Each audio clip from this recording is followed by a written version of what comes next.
Good morning, ladies and gentlemen, and welcome to the EAP Planning Communities.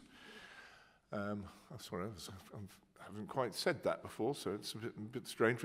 EAP for Planning Communities, held today on Monday the 30th of January. This meeting will be live streamed, so members and officers, please be aware. And it's one of those dangerous meetings, ladies and gentlemen, with a rather thin agenda. Some of those can go on for hours, but we shall see how it works out. But good morning, everybody. And let's move to agenda item 1, which are apologies for absence. Thank you, Chair. We've received apologies from Councillors Robin Carter and Stephen North. Thank you very much. Agenda item 2, members' declarations of interest. Are there any declarations from members? Okay. Right, well, you'll see then at agenda item 3, the item is terms of reference and scope of the EAP. As I think everybody will be well aware, the EAPs that advise the executive on various aspects of policy have been reshaped in recent weeks to reflect the corporate priorities of the council. There is one small exception to that reshaping, and that seems to be this EAP, which has been dedicated to matters of planning policy, which is, of course, a strategically important thing for the council, albeit not one of its corporate priorities. And so we have a name change, indeed, so the EAP of Planning Communities, but other than that, Simon, I don't know if you're going to take us through any differences, but I'm not sure there are any. Thank you, Chair. Good morning. No, I don't believe there is anything that necessarily affects us. I did see, though, that at the appendix within the paper, it is light on the elements relating to the corporate priorities and key priorities column. Something we'll seek to address at some stage when the opportunity arises, because I do tend to think that the discussions that take place at this EAP are quite significant and cut across quite a large number of the priorities there. So there is some consideration there, but certainly, Chair, beyond that, I don't anticipate that there are any significant changes. There's one element I am aware of, and that's in relation to reporting to EAPs in general, in that I think it's that there need to be policy elements associated with those reports. So in that, within our next report on the work programme, I've sought to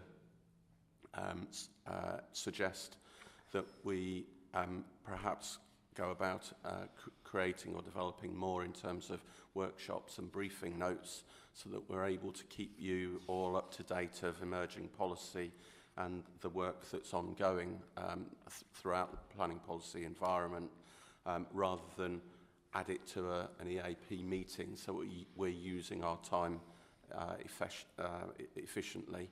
I think also the timescales is another factor, in that the EAP meetings will be bi-monthly as opposed to on a monthly basis.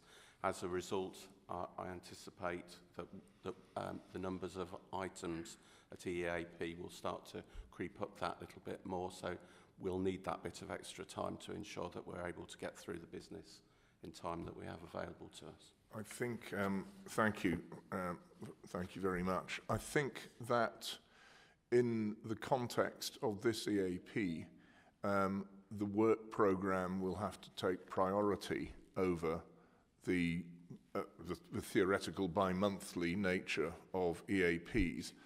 And I'm going to open this to the floor, but I think that if we need to have a meeting because there is something strategic that we need to pass up the line, and that will happen from time to time, as we are all subject to the timetables of various policy documents that come out. They might be the strategic plan, they might be local plans, they might be anything that we are doing, then we may have to hold meetings on an ad hoc basis. But I will turn this over to the floor now, so I wonder if anybody's got any comments on that. Are you reasonably content that we hold planning policy EAP meetings as required rather than on a strict bi-monthly basis? Mark? Yeah, if I might, Chair, thank you. No, I really don't have any objections to this. I mean, we've got the set bi-monthly meetings there. Quite frankly, I'd rather have the meetings and have additional meetings and keep having cancellations. So I think additional meetings is fine. Yeah, thank you. Anybody else? Anne? That seems to make sense, Chair. Of course, it will mean that some of those who have another occupation outside this will not be able to make all meetings necessarily. But yeah, I understand. I mean, I have another occupation out of this somewhere. I occasionally get to it, sometimes not as often as I would like, but yes, absolutely. Thank you. Anybody else? Okay. Well, I think that's that's a reasonable consensus around the table. Let's have meetings as we require. I don't want to hold meetings for meetings' sake, absolutely. But when there's business to be transacted, let's do what we need to do, and if that's okay. So, are there any other thoughts on the terms of reference and scope of the EAP? I don't think it's really changed fundamentally, but any other thoughts? Okay. Well, following on from that then,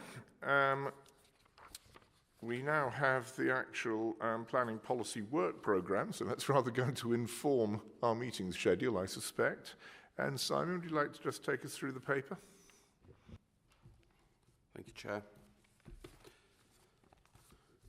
So members, the purpose of this report is to inform you of the work programme for the next 12-15 months or so, through sharing a forward plan of items that members can expect to be presented, and with that, the timescales that we are anticipating bringing those items to you.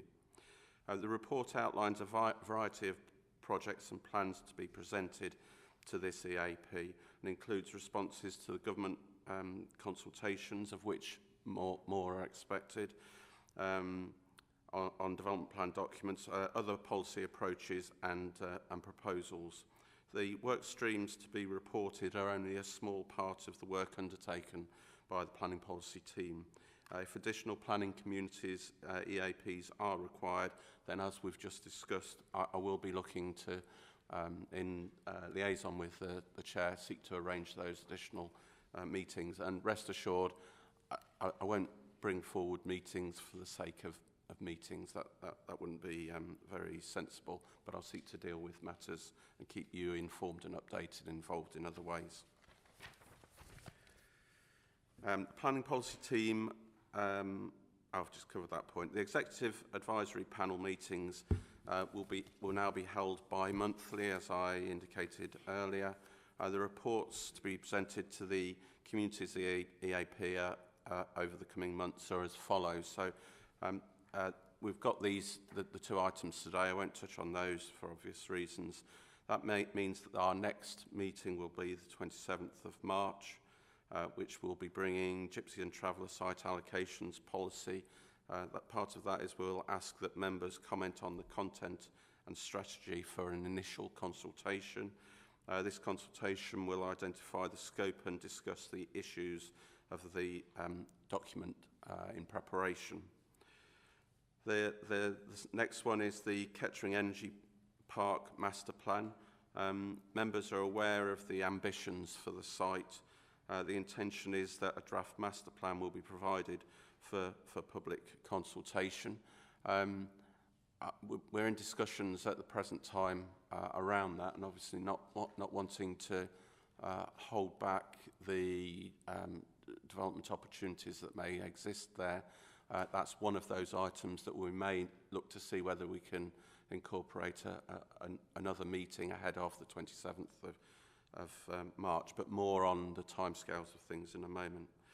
And then housing in multiple occupation, it's an item that's come to this EAP a number of times, but this report's proposing recommendations to help in the management of this housing offer.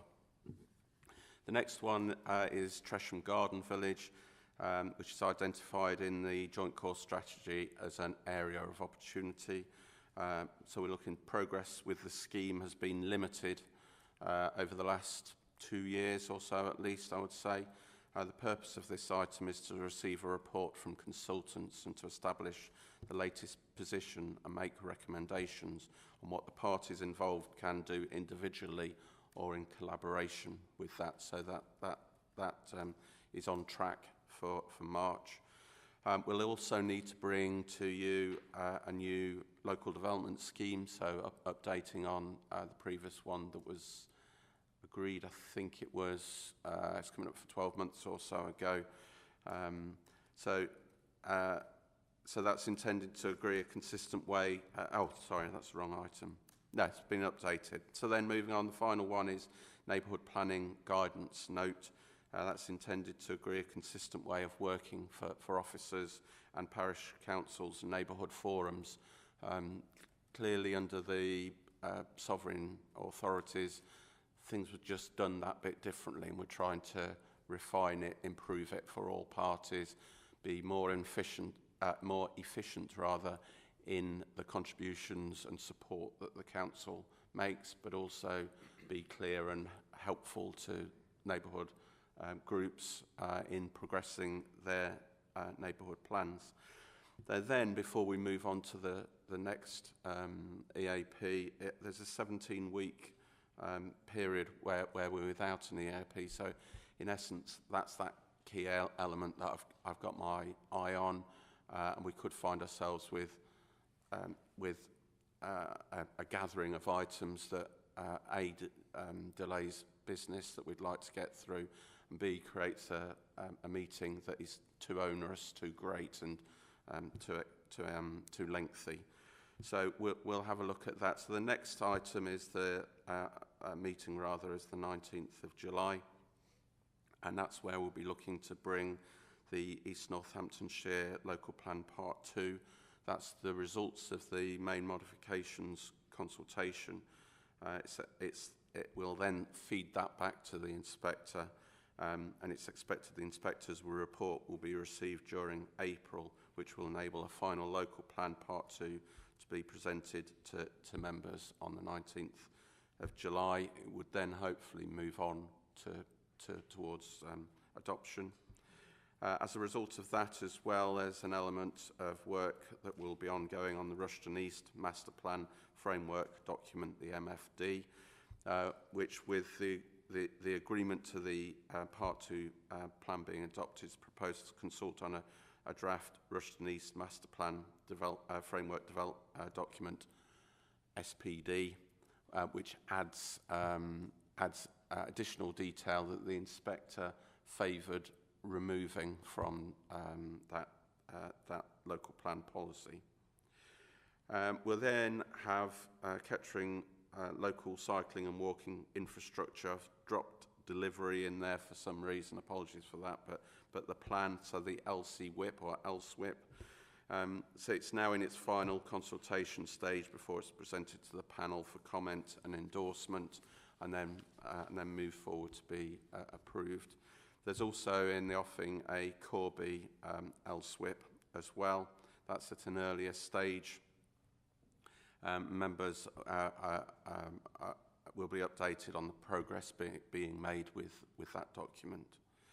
And then finally for that date, we're looking at Kettering Energy Park Master Plan.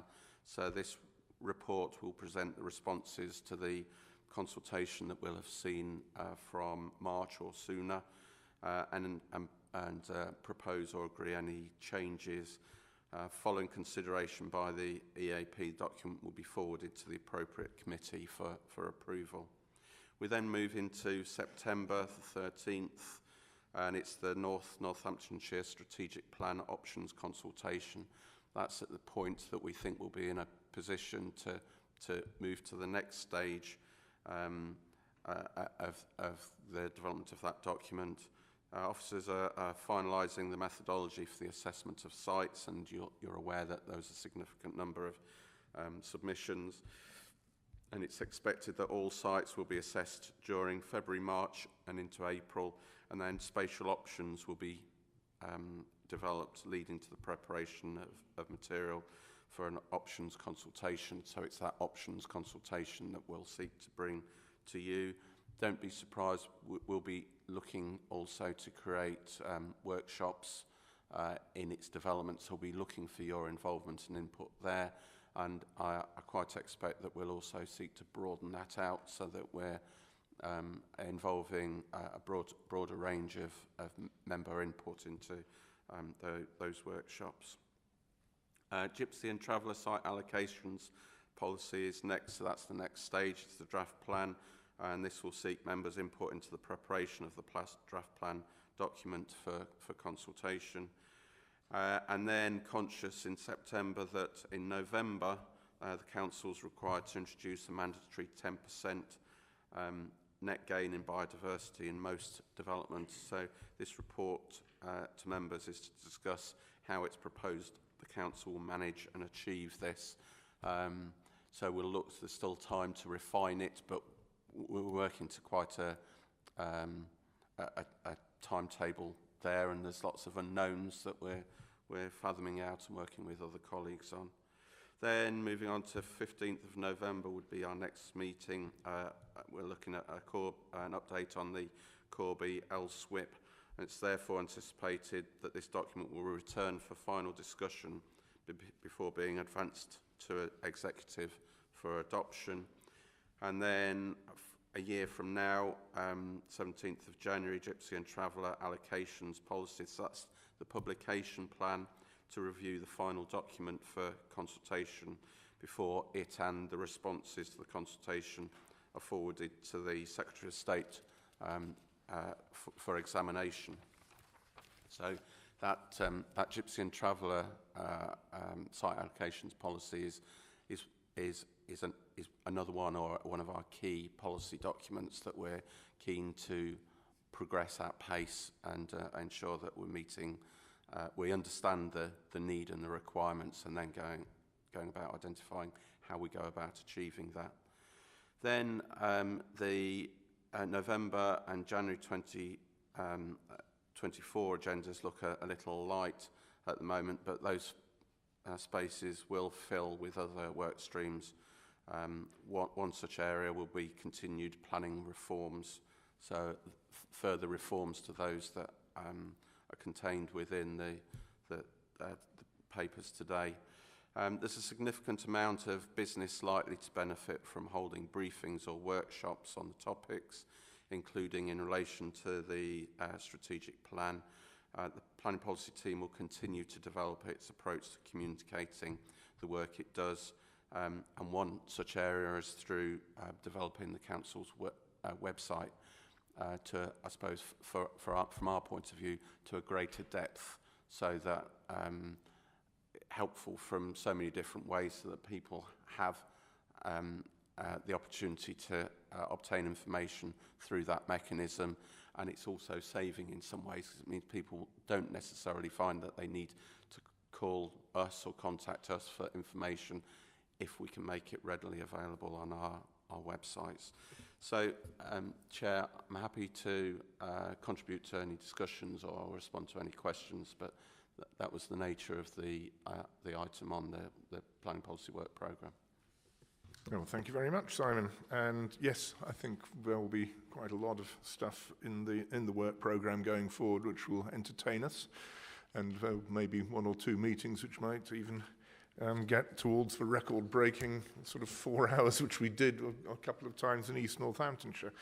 But yeah, the actual work programme, I mean, thank you. I think it's quite well set out, some of the business which is on the agenda, and I do welcome the thought of member briefings and workshops to involve a wider cohort of members apart from us sort of planning policy types who sit on this committee, because I think it is the strategic development of what we're doing in Northamptonshire, it involves every member.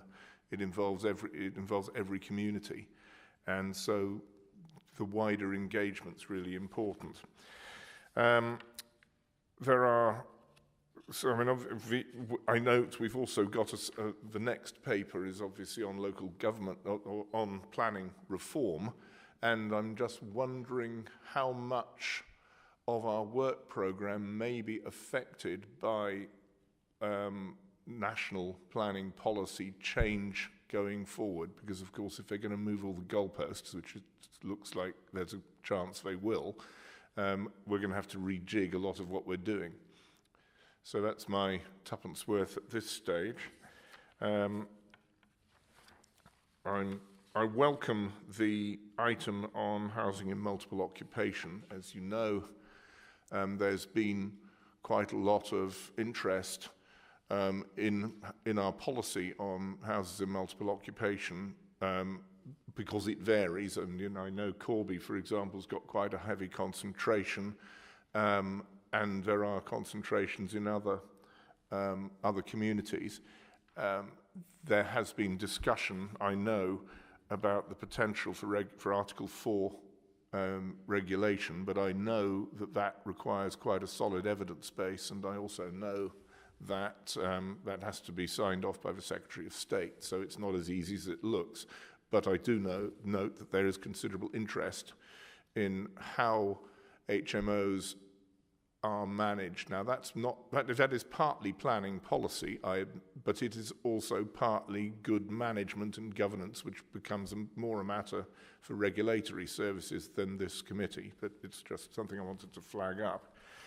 And no doubt there will be other things that will come to us. So I will throw it open to the floor. Would anyone like to comment on the work programme? Mark. Yeah, thank you, Chair. Yeah, a lot to do here, obviously, and I appreciate there's that 17-week difference, and I'm sure we're going to have a lot more to do because the Gypsy Traveller site allocation is undoubtedly going to take a lot of our time up, as is Kettering Energy Park Master Plan. Can I ask, please, that things like the Gypsy Traveller site allocation, can we start to see some proper maps of Northants as an area, so we can see where these are placed and where we're suggesting? Because we talk a lot about this sort of thing, but we never see any proper maps, Chair. And I think that we do need to understand better. I mean, I'm from Kettering. I don't know where it is in Wellingborough or up in Thrapston. So it would be nice to see that sort of thing. I mean, I think you make a broader point, and I know that the planning team, not just planning policy, have had some feedback about the quality of mapping about individual applications, and indeed on a more strategic basis. And certainly the strategic plans will have good mapping in them, but when we are discussing Gypsy and Traveller site allocations or other site allocations, it is useful to put it in context. It's quite a big area, Northamptonshire. So no, thank you, Mark, that's a good point. Anybody else? Anne. Thank you, Chair. 4.4, the planning policy team will seek to keep members of the panel updated of delegated decisions. I've already had a word with Officer Simon Richardson about the news story that the council decided not to appeal a planning decision about the traveller site. It would have been useful to have that information in advance so that we had an explanation of that ready and could have the logic, see the logic of that. So we weren't informed of that. And then I'm grateful for the insertion of delivery in 4.18 in the Kettering local cycling and walking infrastructure plan, because I cannot wait for these cycle paths in Kettering. So that's a welcome addition. Thank you. I know maybe it was an error, but I'm very grateful for it. Thank you. Okay. Well, certainly your point about communication, I think, is a perfectly well-made point. And, we we will always aim to communicate, as sometimes we have to do things fairly quickly, and in this case with the appeal, it was legal advice that the council received that it was our appeal grounds were not in the view of our council sustainable, which caused the it caused the appeal to be withdrawn, at least, or caused North Northamptonshire Council not to contest the appeal. The appeal is in fact not withdrawn and is still being carried on by local residents action group, I think. So yes, I mean I take the point about communication, but sometimes there are timescales, so it's not always very easy. And as far as Kettering cycle paths are concerned, absolutely. We look forward to seeing people whizzing around on bicycles throughout Kettering and many other places as well. So this is good. And of course, there is quite a lot of work going on in the Corby with the station to town centre communication, which will of course involve cycle paths as well. So there's a lot going on. But, Simon, did you want to comment on anything at this stage? Just to add that yes, we are on the lookout for funding opportunities that do come about, and that evidence, that document, puts us in a stronger position to be successful on those occasions that we identify funding. So that's one of the real reasons why we're very keen to ensure that we finalise those documents and put our bids forward in a strong, convincing manner. We're also always looking out for other elements. So we're looking at footpath and cycle links. The LSWIPs tend to be focused on road routes, and so they seek to take away space that would normally be used for motorised vehicles. So that's the theme of them. But there are, of course, other themes that mean that we can use spaces as links that vehicles wouldn't otherwise use. So in your area, Councillor, we're looking at the Eyes Valley as being one particular route. We're looking at the Greenway in other areas and others to go about providing alternative forms of enabling people to access their destination through active travel rather than purely through using the motor vehicle. Much to be welcomed. Just in parenthesis, we have a lady who comes to play the piano for our opera group, and she rides her bike in from Oundle every day in the middle of the winter and everything, so, you know, top marks for her. But the extension of the Greenway would make it a lot more pleasant for her, rather than trying to go down these small country roads with vehicles roaring past at 60 miles an hour. And it can be a bit hairy sometimes. So, yeah, absolutely. Okay, Mark. Thanks, Chair. Just coming back on what Simon's just said and Anne on the cycleways. Are we, forgive me, might know better than I do on this, but you know, in the good old days, we had cycle proficiency at schools where kids were taught. I don't think that's still happening. I don't know if, as a council, whether we're in a position to be able to help or introduce or get funding, external funding to introduce that sort of thing. Because if we're going down the route of cycleways and everything again, I think we do need to try and see how we can communicate and educate younger children on cycling. Yeah, absolutely. I got my cycling proficiency badge back in the sort of early 1970s, oh dear me. So no, I was fine. I mean, I don't think it's a point.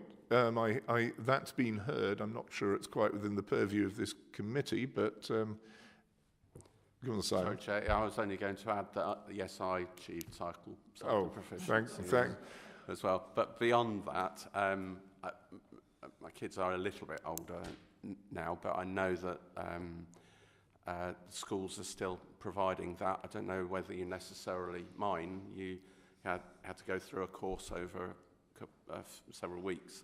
I think now it's bring your cycle into school for a day and you get advice on how best to go about riding it on the roads and the likes. But there is still that out there, and there are organisations that provide support to cyclists and cycle groups on routes where they can cycle, and advice on becoming proficient in it, I suppose. Well, very interesting. I mean, I think my test was taken on a penny farthing, but anyway, it's some time ago. Okay. Any other comments on the work programme? Okay, brilliant. In that case, I'm not sure, I think we have a recommendation at 3.1 just to note the contents and consider its content. I think we've done both. So, Appendix A is a useful document you might like to attach to your fridge or whatever. It is quite helpful to have that in that formula. But let's now turn to the only other small item of, well, it's not actually the only other, but the other small item that we need to consider today, which is the Levelling Up and Regeneration Bill, which, if you say it quickly, doesn't sound anything particularly contentious, does it? But it is quite a can of worms. Many of you will remember the very interesting Planning for the Future white paper, which came out, was it now, 2 or 3 years ago, isn't it? 2019? 2020. And the Secretary of State then was one Michael Gove. And what goes around comes around, and the same gentleman is still the Secretary of State, having had a sojourn elsewhere. And what we have here is a quite substantial consultation which introduces much of the same content that was in the previous planning white paper. Some of this is going to be quite interesting to see how it would be actually formulated. For example, having every local authority develop a local plan within 2 years, is it not? I'm not completely sure whether local authorities have the capability to do that necessarily, or indeed whether the planning inspectorate has the capability to adjudicate on every local authority having a plan within 2 years. But anyway, I'll be interested. And there are various other things. But I'm going to let Simon, rather than me burbling on, I'm going to let Simon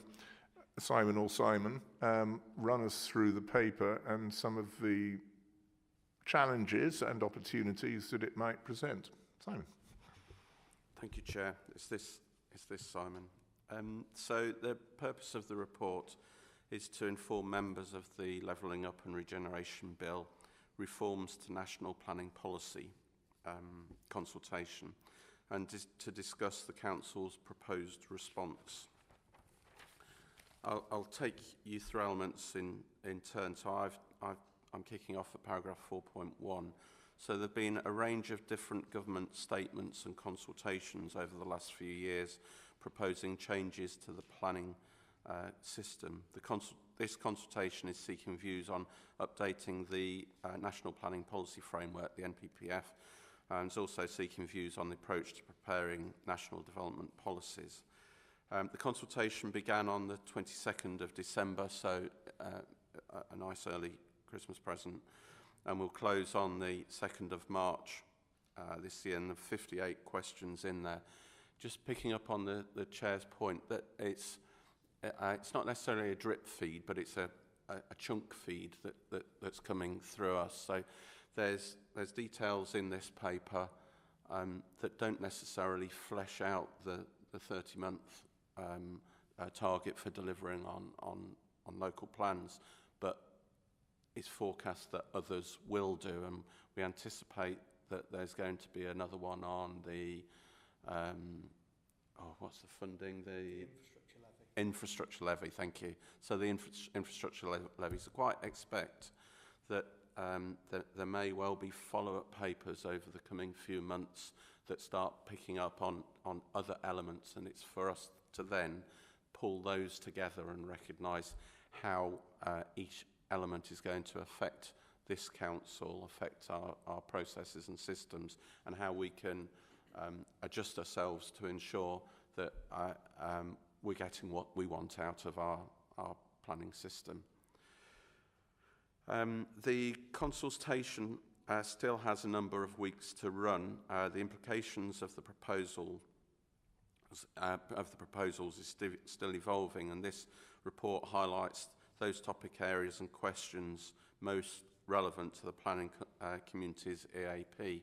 So, for example, I think this week it is at least one of my colleagues is going to an event, and it's at those events that are run by the Planning Advisory Service that you tend to pick up more and find more of the thoughts of other authorities in the area on aspects that you didn't necessarily pick up on your read through the lengthy document. So those elements will all be useful in helping us in develop the response that we make to the government on this.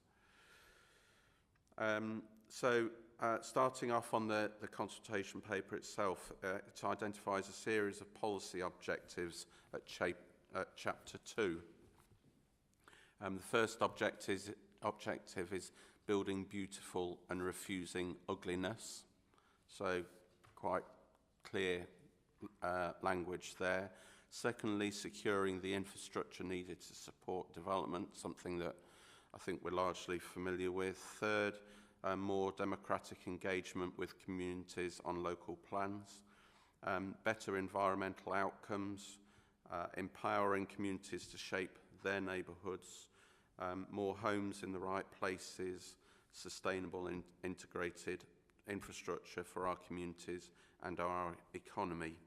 So I'll pick up each the headlines that I think are most relevant to this panel in turn going through each chapter. So providing certainty through local and neighbourhood plans, which is Chapter 3. Reforming the 5-year housing land supply. So it's proposing to remove this as a requirement for local authorities with an up-to-date plan. So that being less than 5 years old. It's proposed to also remove 5%, 10% and 20% buffers from national policy. So those are housing buffers, the expectation that you need to not just make provision for your housing, but after that period, you need to add a further buffer on to give you more leeway, I suppose, in your provision. So you can see there, I've lost 4.11's question 1, and the council's response is it supports measures to safeguard up-to-date plans. Question 2, do you agree that buffers should not be required as part of 5-year housing land supply calculations? Yes, we're proposing that we support this. 3, should an oversupply of homes early in a planned period be taken into consideration? And then there's question 4 there as well. Our proposed response is that the council supports the oversupply of homes in the planned period being taken into consideration. It shouldn't be seen, I think, is our conclusions. If you deliver early within a period, or you deliver within the previous period, you shouldn't then, as a consequence, be penalised by adding to that delivery level. There's a lot of work that's gone on in preparing that plan. It's evidenced work, and then you go about ignoring the evidence in favour of a consistent approach as that is.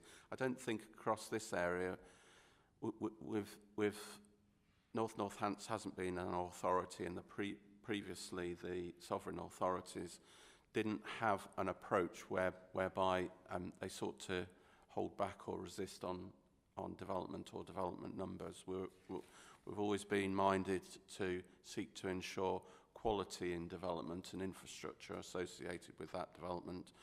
But I know in some instances, some authorities are a bit more resistant, and that isn't necessarily the tone that's adopted in Northamptonshire. So So that's the nature of the response to those questions. Moving on then, boosting the status of neighbourhood plans.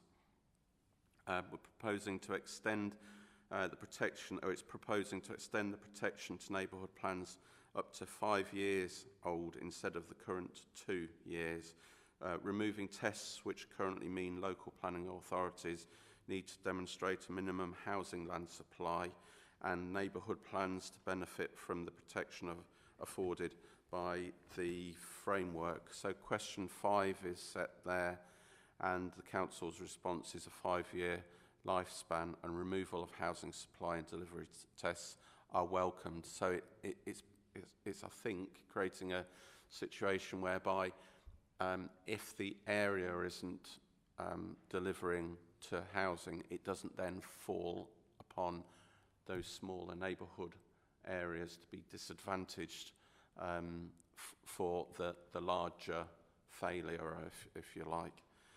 The impacts as a result could be great. So then planning for housing, that's chapter 4, it is to ensure enough land is allocated to provide the right homes in the right places alongside economic, social and environmental needs. And question 6 is set there, and the Council's response is the Council would welcome a continued emphasis on sustainability and planning for homes. Moving on then, local housing need and the standard method. Local authorities to set local housing requirements that respond to demographic and affordable pressures, take past over-delivery into account, simplify and amend the tests of soundness, and no longer required to be justified within the tests. The examination would assess whether the local planning authority's proposed target meets needs so far as possible. So it also indicates the bill will remove the duty to cooperate and switch off the application of the presumption as a consequence of under-delivery, where a local planning authority can demonstrate that there are sufficient deliverable permissions. So that's something that's seeking to address the accusations over land banking in the development industry. So question 7 is set over page on page 26, and the response welcomes additional flexibility with regards to the standard methodology, and there's concern that the proposed changes will focus developers on challenging the local plan and sites within it increase the burden at examination. It's unsure how this will fit with the intention for the 30-month local plan preparation timescales. So we think the onus will come to the local plan examination. It will become it was already contested at length. I think we're expecting the risk is that it'll be to an increasing degree, and so it then is something arguably that falls down to the inspectors to go about managing those examinations so that it's fair. It's fair that developers are given that opportunity to make representation, but also ensuring that there's a balanced approach in doing so, and that examinations don't get bogged down in too great detail, and as a result it harms that element of the process, and authorities can't struggle to get their plans adopted. It's going backwards and forwards, for example. Question 11, so the Council's response there is, whilst we support, we do have some concerns about the proposed removal of the justified test. There's a risk that examinations could be made more complicated if things are left too vague and there is not a clear reference to evidence when examining the plans. We consider that the test could be retained with removal of the reference to reasonable alternatives. So there's quite a lengthy process that we go through in demonstrating that we've sought to explore all reasonable alternatives, and the reasonable, I suppose, in there is down to interpretation, I suppose. It will be important that guidance is provided quickly on this area, particularly important as part of transitional arrangements where plans are being prepared. On that count, with our timetable, we don't anticipate that we'll slip from one system to another system, the new system. We think we'll be able to progress to submission within suitable timescale.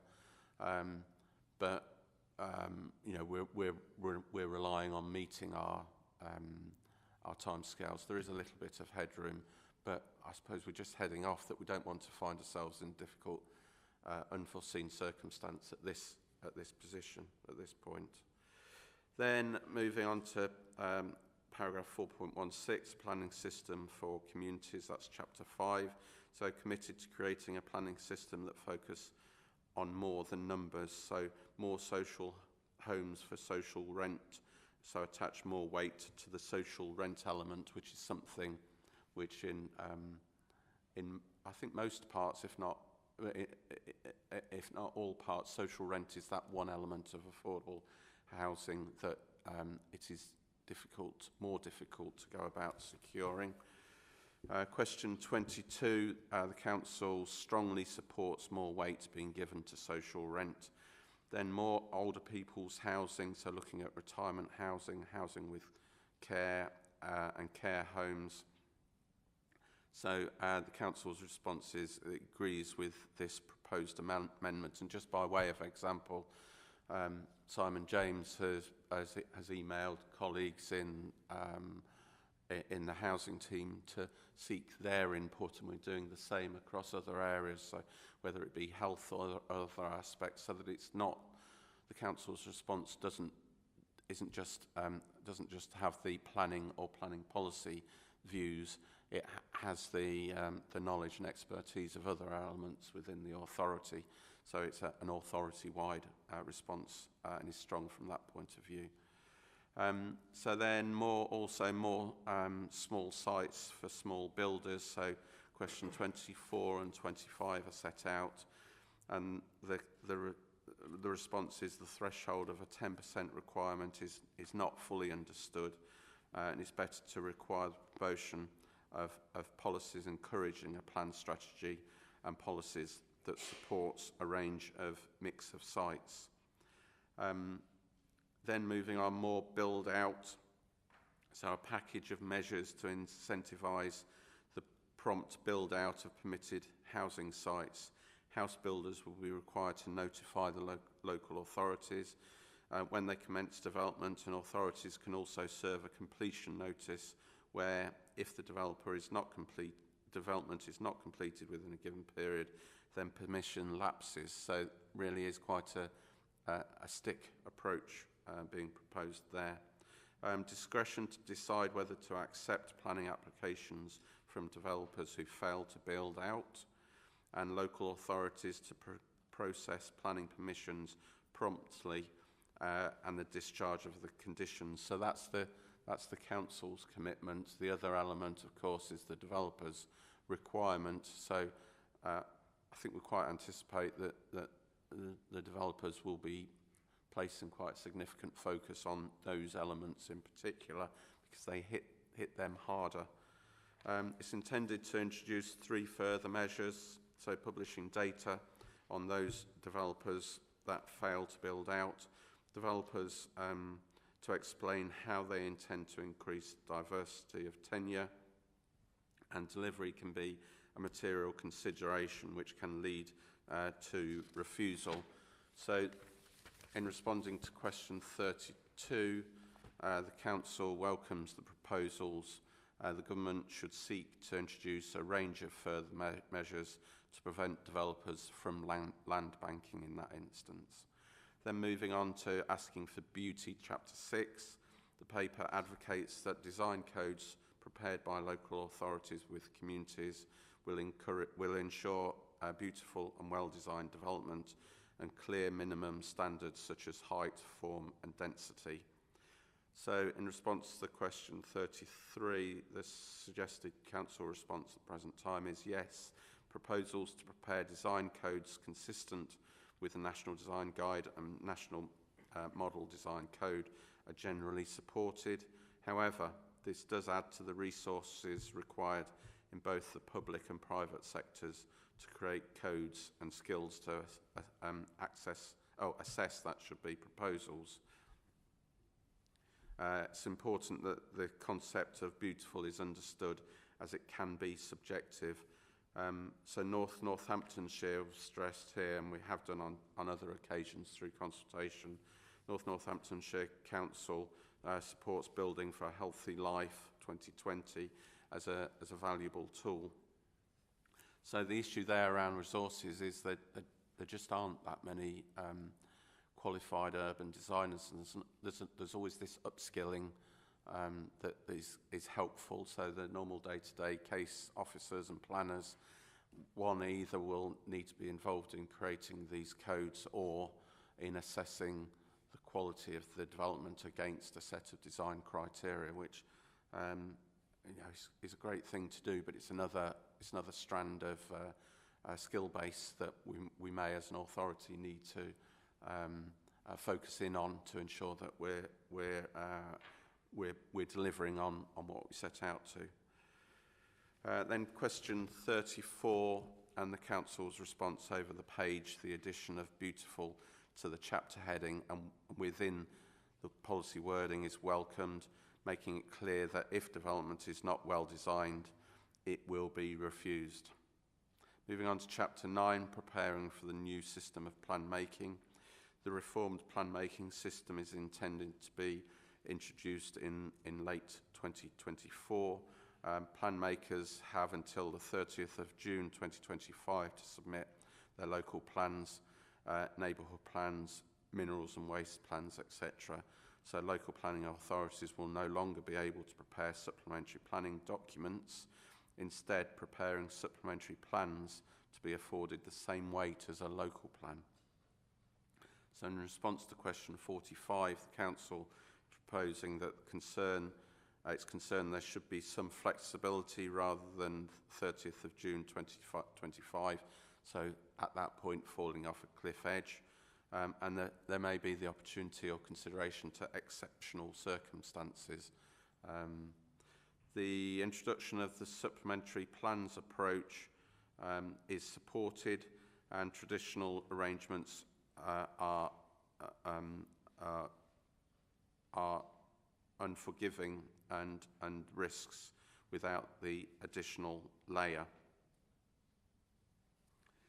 Then moving on to national development management policies in chapter 10, it will not impinge on local policies for shaping development, nor direct what land should be allocated for particular uses.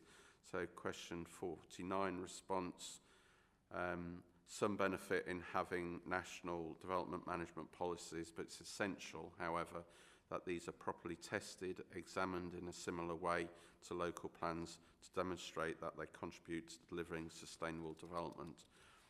Must be suitable for consultation and testing of these policies. Officers will further develop the Council's response. The Council's final response will be shared with members of this panel on submission. Sorry it was a lengthy presentation there. I might have perhaps paused at various points so that we could take chapters, but I didn't. I just kept going. But I'm happy to take any questions, Chair, and try and help in discussions. Well, thank you very much. That was a very full run-through of a highly complex consultation, which is going to have major ramifications. There are so many issues that you've touched on. I've just got a few notes which I'll chuck into the mix just to start things rolling.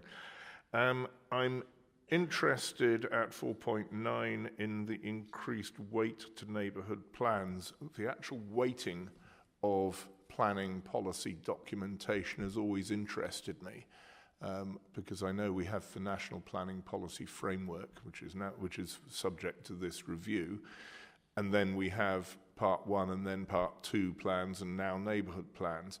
So I welcome the increased weight to neighbourhood plans, but I would like to make the point that not all communities in our area are subject to a neighbourhood plan or have a neighbourhood plan.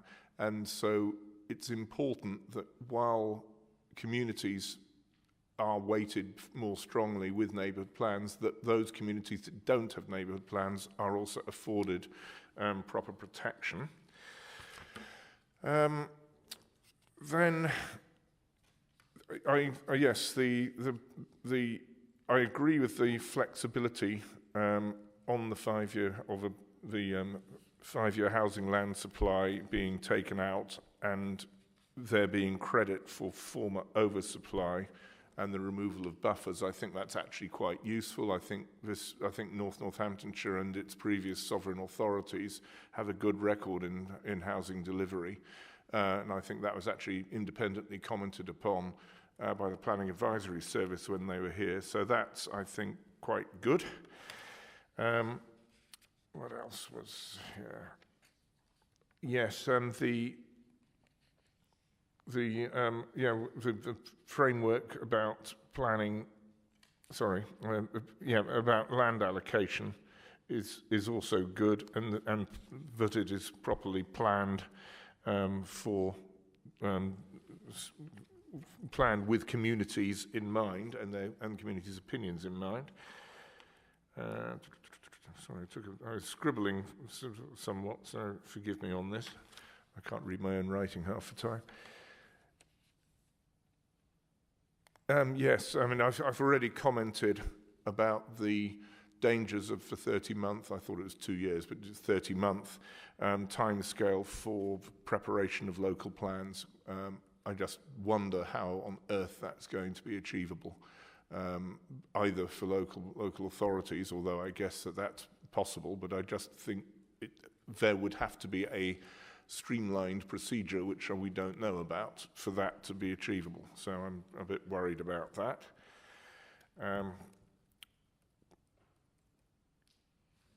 Then I note what you were saying. Sorry, I'm running through a bit. Question 22 about your engagement with the housing colleagues as well, with regard to social rented housing and older persons housing. I agree with that. I'll have a discussion with Councillor Binley from my end as well, just to keep him in the loop and say that we're going to be working together on that, because I think that is a good piece of cross-cutting. Yeah, I agree that the 10% requirement for small builders is a bit of an arbitrary figure and should be more in keeping with whatever the demand for that sort of building is. And nothing wrong with it, absolutely not, but I wonder about a set arbitrary figure. I'm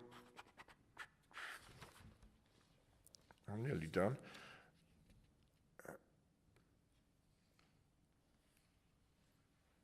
I wasn't going to go into detailed discussion on build-out, but I think you've made your points on that.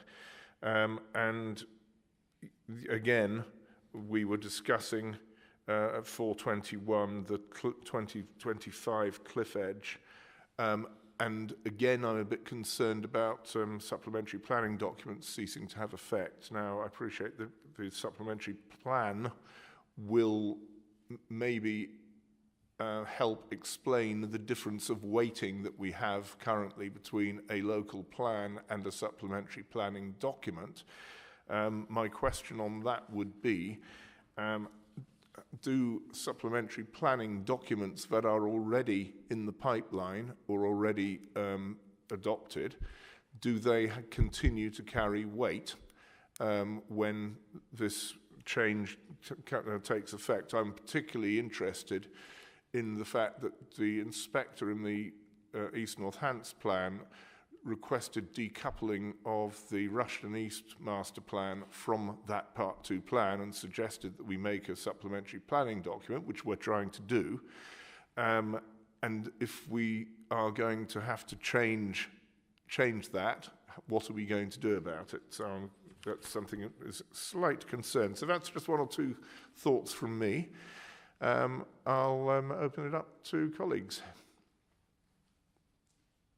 Anne. Thank you, Chair. 2 points. New infrastructure levy.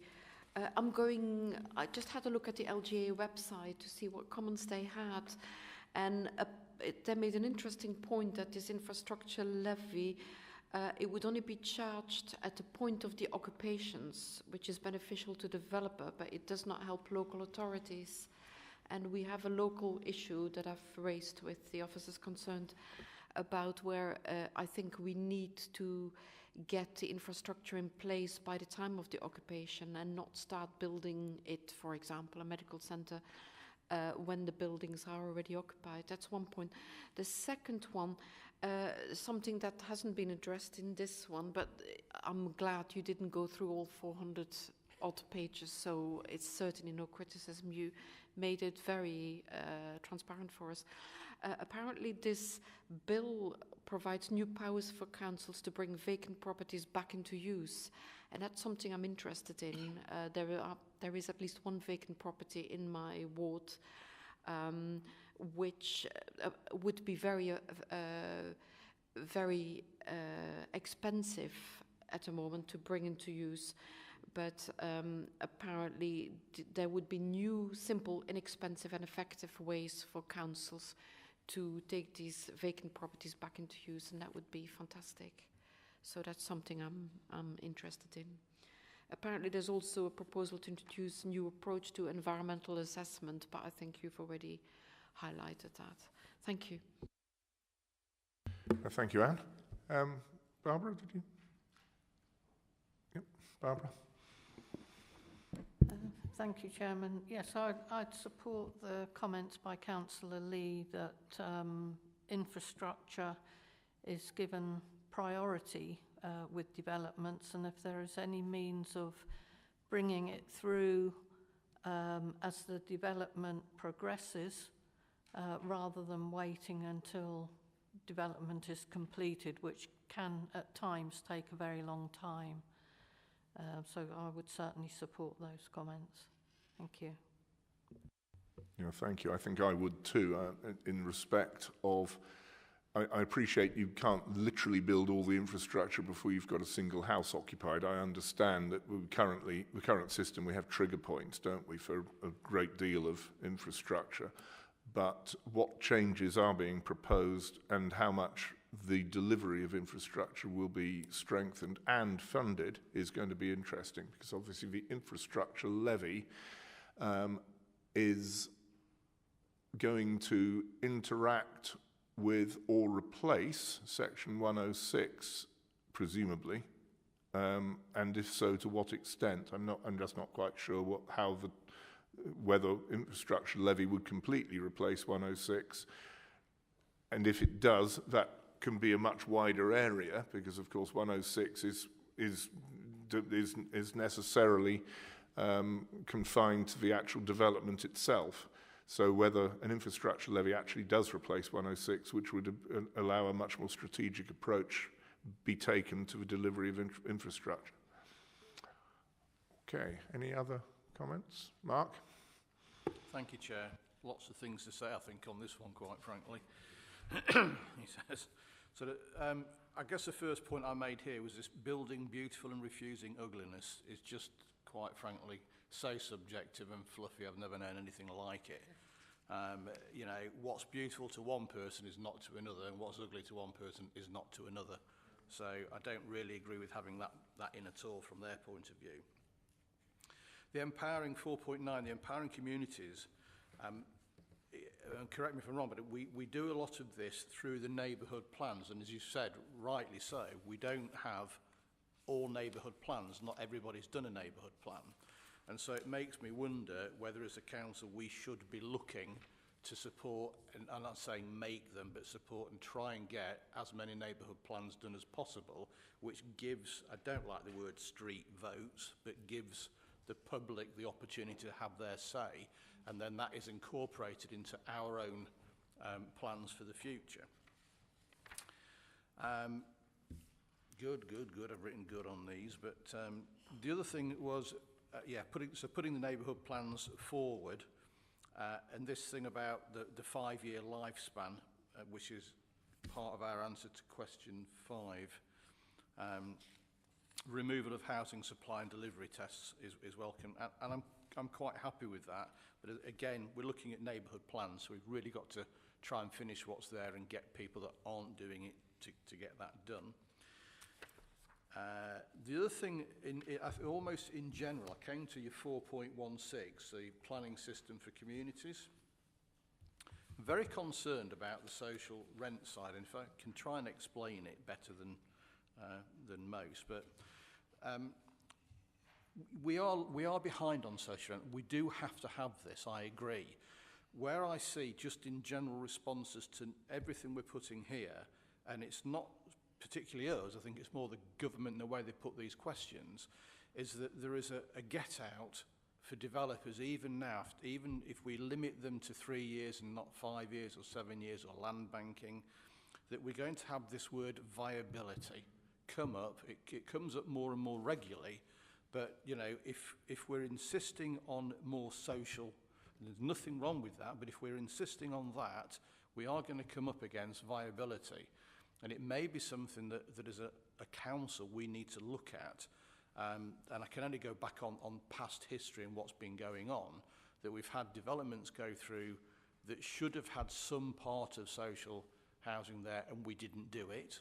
You know, no blame, it's just the way it's gone.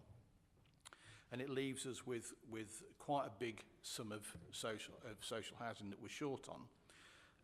And so really, from my point of view, I think we've got to I don't know how we're going to answer this, Simon, in respect to the viability thing, because it's not mentioned anywhere. And I think that maybe the government need to understand that this is going to be one of the issues that we are already having, but will become bigger with some of the demands that they've got in these questions.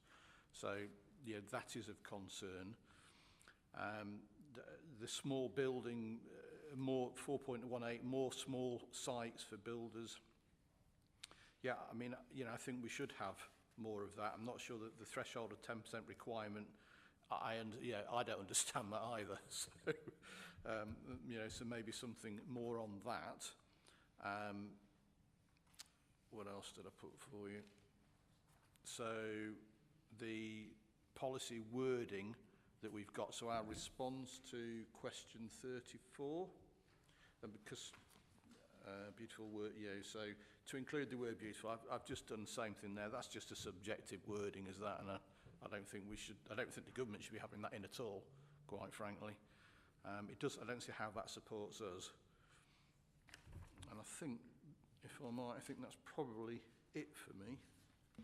Well, thank you, Mark. Helps anyway. No, I think that was very helpful. I agree with you about the word beautiful. Wonderful word, but doesn't mean anything. Some people back in the 1960s thought that concrete brutalist architecture was beautiful. Nothing wrong with that.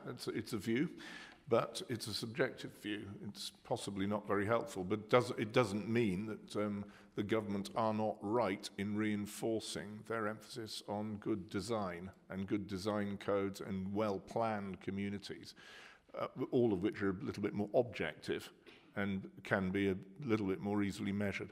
Okay, any other thoughts? Okay. Well, Simon, I think you've got some food for thought. Did you want to come back with anything? Beyond, I've made notes on those points, and yes, I can see some of those will go about strengthening the contribution that the council makes to the consultation. So I'll be building on that, pulling it together over the next few weeks. I'll seek then to draft a response, run it past yourself, Chair, and George, but also share it with other executive portfolio holders, and within that absorb the responses from other lead officers across the council. So we've got this full response, considered response across the council as a whole. and then I'll share it with members, of course. But I think we'll be replaying these discussions again, and I think the next one is the infrastructure levy, from my understanding. But we'll see how the pieces of the jigsaw start to pull together, and then how we can influence each element of it so that we get the beautiful picture. I had to use that word beautiful, didn't I? So apologies, but yes, that will be part of the effort that we'll undertake. Well, thank you, Simon. I'm sure your response will be beautifully phrased as always. No, thank you. That's very helpful. So, Mike. Thank you, Chair. In 421, it refers to minerals and waste plans, and in our work programme, I don't see so far anything that relates to minerals and waste, and just wonder how we are going to address that particular issue. Thank you, Chair. Pretty good question, that.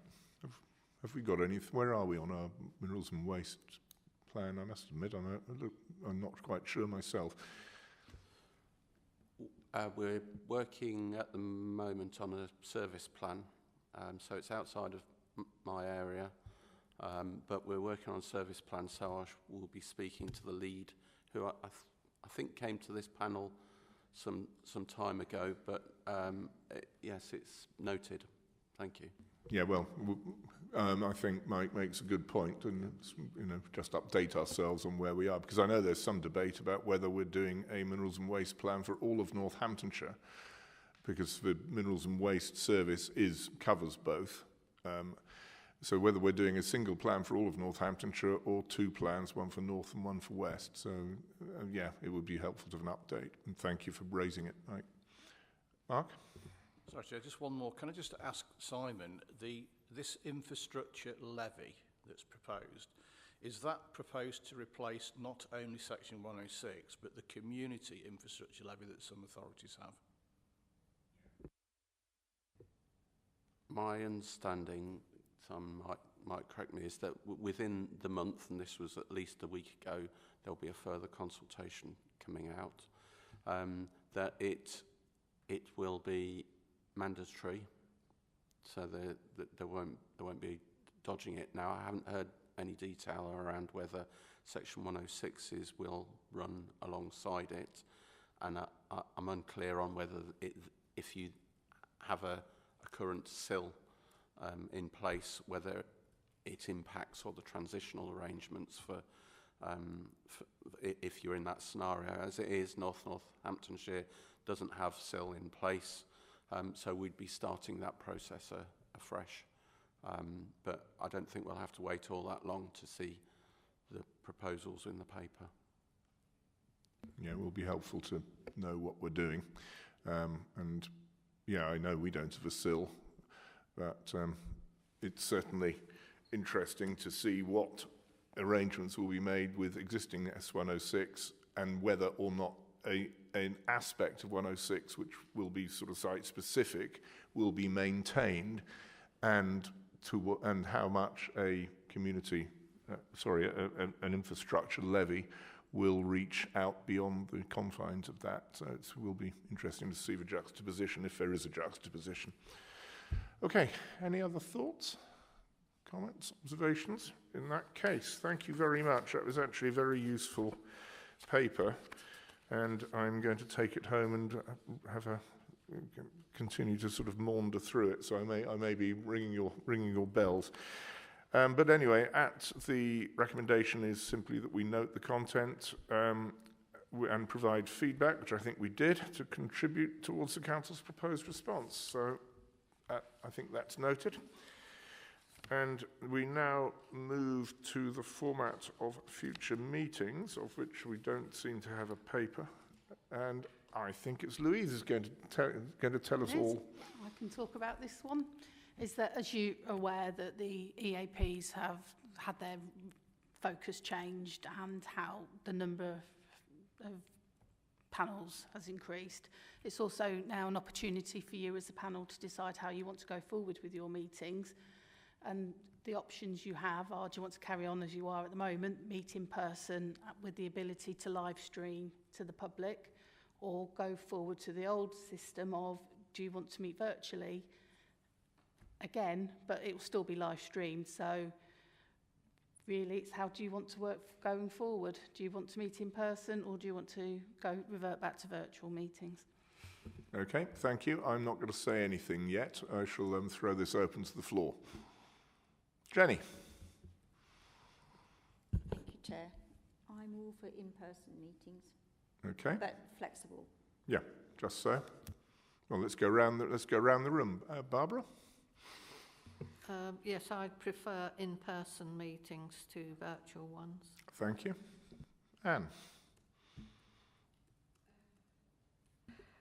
I do as well, to be honest, for this meeting here, yes.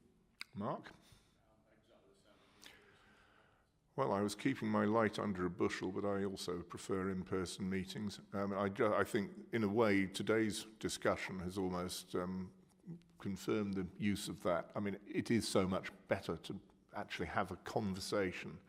And I appreciate that, you know, you have to get up in the morning, you have to come flying over to Corby or wherever we're having the meeting, but I think it's valuable. I think it's good for us to sort of have a chat among each other, with each other, and with our excellent officers.